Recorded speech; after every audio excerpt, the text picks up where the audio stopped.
Okay, Alya, I'm just going to continue this, right? The bottom line is that France is starting to send military to control this.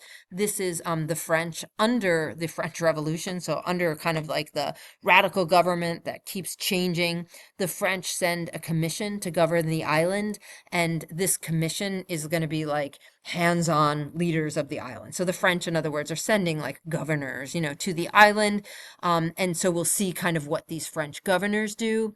Some of what the biggest effects are of this part of the timeline is we see divided political control. We basically have a slave revolt in the north, but we also have what's a brewing civil war between free people of color who are seeking greater political power, and they are following leadership in the center and the south of the country. And then we have a kind of movement that is a slave movement, in the north. We do ultimately see Spain is going to support the enslaved persons. So there is a interest that Spain has in support. They're against France, so they'll cut a deal to fight with the slaves.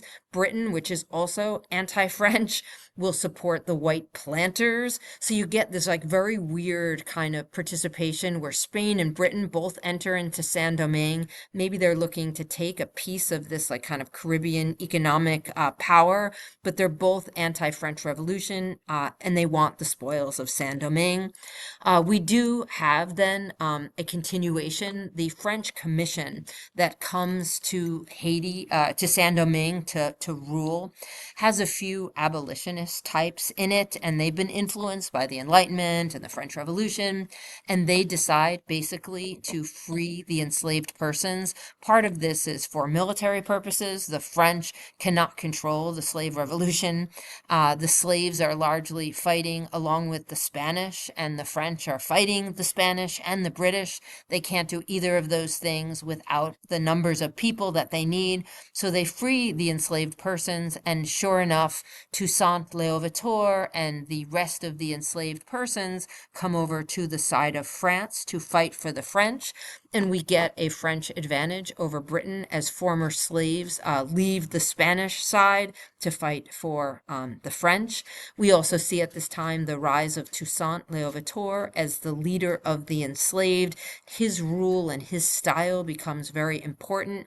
He's very much a hands-on ruler. He's a military genius in some ways, and he will lead the enslaved persons who are no longer enslaved and are now going to seek not yet independence from France. We don't really see that in 1794. Toussaint Louverture will very much see himself as a Frenchman and want to be attached to this French government. And he is seeking greater autonomy and greater political rights, for his people. And that's, kind of what's happening in this part of the timeline.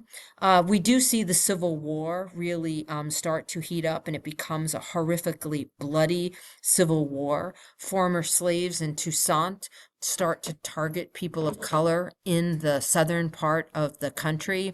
Toussaint ultimately will be part of military campaigns that kills tens of thousands of people of color, and ultimately Toussaint gains the upper hand. He does part of this with a buddy named Dessalines, who is very militaristic, and there is some discussion about the role of the Enlightenment on Toussaint.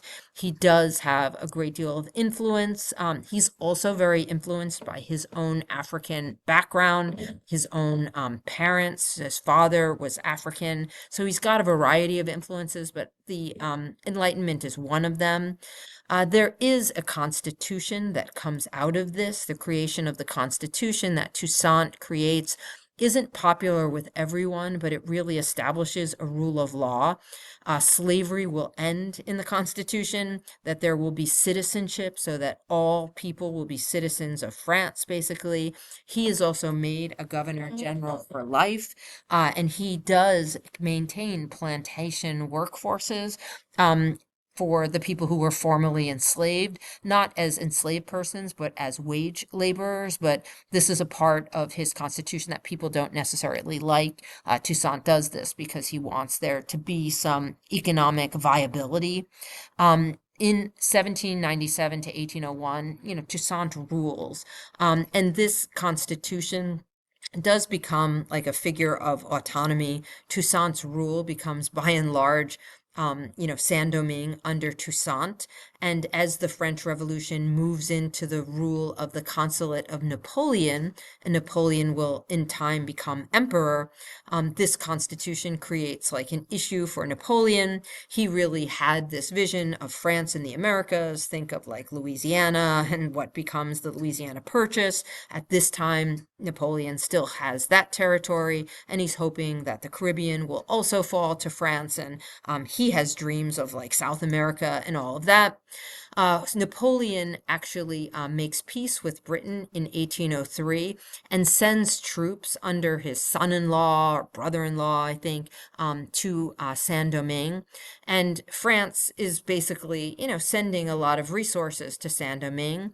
Toussaint is actually arrested under the auspices of this military. He's brought back to Europe and he is killed there. Dessalines is now going to be the leader of Saint-Domingue as a result of, Toussaint dying. But Haiti is not independent. There's still Saint-Domingue under the French.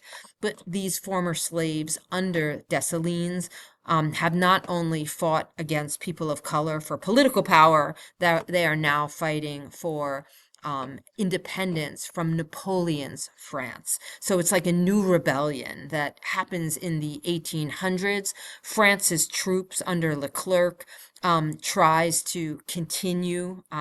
France also announces it's going to maintain slavery in its other colonies. That makes a great deal of the enslaved persons very, very nervous and, further reason to fight for independence. This is where we see the movement for independence.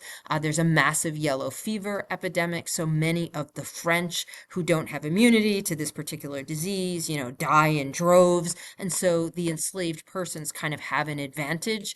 Some of the key effects of this, and I don't have it on here, there's a couple of key effects. One is the law and order under Dessalines ultimately does win, and the French military leave. Napoleon will sell Louisiana to Thomas Jefferson, and we end up by 1804 with a new authoritarian government under the leader Dessalines.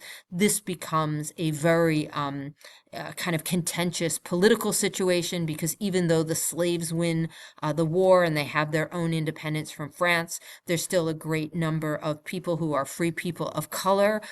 Many of the white planters and poor whites are long gone or have been killed, but the people who are the free people of color or gens de couleurs, mixed race people, are marginalized in Dessalines' version of the government and they fight back. So the country splits at various points when it's independent, and there's a great deal of political unrest that continues in time. About 20 years after the war, France levies Haiti with very large reparations that Haiti must pay. And so there's a great deal of decline of economy as well, as many people who were formerly enslaved decide they do not want to do plantation work and kind of seek to do subsistence farming, which is very economically not very lucrative. So there doesn't become kind of an economic activity that enables Saint-Domingue the same degree of riches, and they have reparations and things